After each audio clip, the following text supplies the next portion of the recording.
E agora, para fechar as escolhas online, hoje com o Pedro Benevides. Pedro, bom dia. Olá, Paulo, bom dia. E traz aqui o que eu diria uma verdadeira overdose de Grécia, mas de facto é o dia. É inevitável, dia quer dizer, da eu até Grécia. gosto de trazer aqui alguns temas diversificados, mas hoje acho que não há grande Mas alternativa. diversificar dentro do tema. É isso mesmo, vamos aqui tentar pegar em várias perspectivas. Eu começo pelo Ekati Merini, algumas pessoas já conhecem este jornal online, porque tem aqui uma vantagem, é um jornal grego, e tem aqui uma vantagem, é que tem uma versão em inglês, Claro. e portanto permite-nos uma coisa que eu acho que é interessante nestes tempos muito conturbados da crise grega, e sabendo nós que há uma possibilidade real de contágio a Portugal daquilo que se passa na Grécia, este jornal cobra a atualidade daquilo que se passa na Grécia de um ponto de vista grego, e eu acho que é interessante para nós que nos esforçamos para tentar perceber o que é que se passa exatamente na Grécia, ter aqui uma perspectiva local dos acontecimentos. Tem artigos de opinião, tem aqui coisas muito interessantes. Algumas coisas são interessantes até porque se tocam muito com a forma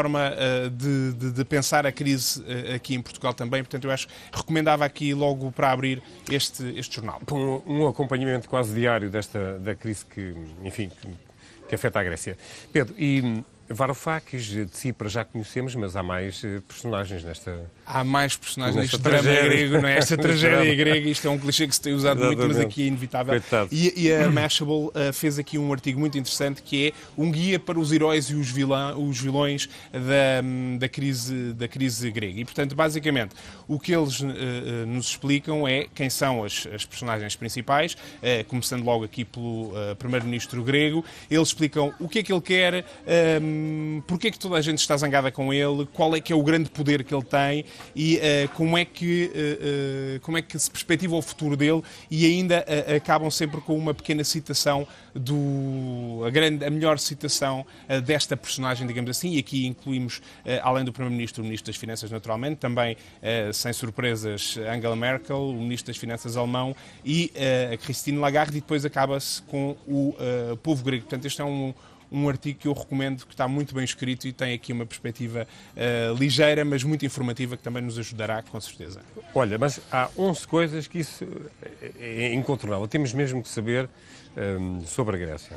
11 coisas é um artigo da Vox, também aqui uma publicação online, que nos explica, enfim, tem aqui um enquadramento sobre esta crise. No fundo, o que nós aqui tentamos perceber sobre vários ângulos é dar aqui informação aos espectadores, eventualmente que queiram perceber o que é que se está a passar. As coisas mudam muito rapidamente e então aqui este artigo o que faz é dar-nos aqui, é uma opinião, obviamente, mas dar-nos aqui um contexto, um enquadramento que vai desde a criação da zona euro até enfim, às promessas eleitorais do Syriza, dizendo eles aqui que o Syriza fez uma promessa que na verdade era uma mentira para o eleitorado, dizendo que era possível recusar a austeridade, recusar as medidas que estavam a ser impostas na Europa e mesmo assim permanecer no euro. Isto é uma perspectiva americana sobre as coisas e também tem aqui um comparativo interessante sobre aquilo que se passa nos Estados Unidos, nomeadamente os Estados mais ricos transferirem receitas dos impostos para os Estados mais pobres, coisa que não se passa, pelo menos não dessa forma tão direta,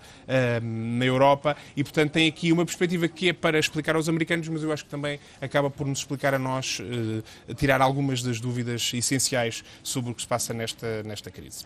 Olha, outra opinião da Bloomberg. Porquê é que os gregos vão votar sim?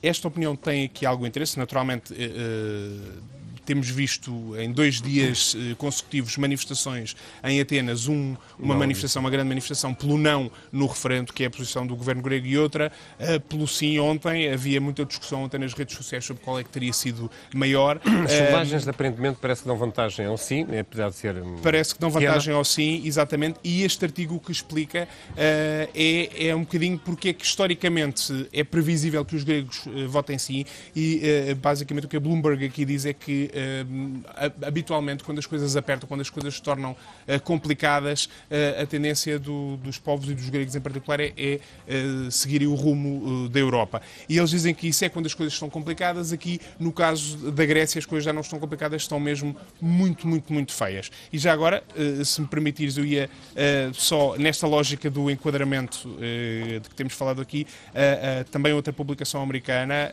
Politico, faz aqui uma espécie de guia do que é que aconteceu a partir da meia-noite, à altura em que os gregos entraram oficialmente em cumprimento de um empréstimo, sendo a primeira economia desenvolvida a falhar um empréstimo ao FMI, e eles basicamente o que aqui explicam é todos os passos que normalmente seguem e todos os passos que deverão ser seguidos no caso da Grécia, que é um bocadinho diferente de países normalmente do chamado terceiro mundo, que são aqueles que até agora tinham o registro de ter falhado os empréstimos. Pedro, ainda temos tempo. Tens um último site que... Era este, no fundo, o último site que eu tinha era este. Ainda tinha aqui um artigo que era interessante, que era uma história de alguma solidariedade. As empresas, as startups gregas estão com muita dificuldade agora em proceder a pagamentos dos serviços que têm que pagar por causa do controle de capitais que está em curso agora na Grécia, e era uma história interessante, embora um bocadinho difícil de explicar, mas era uma história interessante, que era um grupo de empresários que se juntou voluntariamente e que estão a tentar, dessa forma, ajudar também as startups a conseguirem cumprir as suas obrigações e dessa forma conseguir que a economia, apesar de todas as limitações, vá funcionando. O que não deve ser nada fácil. Nada fácil. Pedro, bom dia. Muito obrigado pelas tuas escolhas.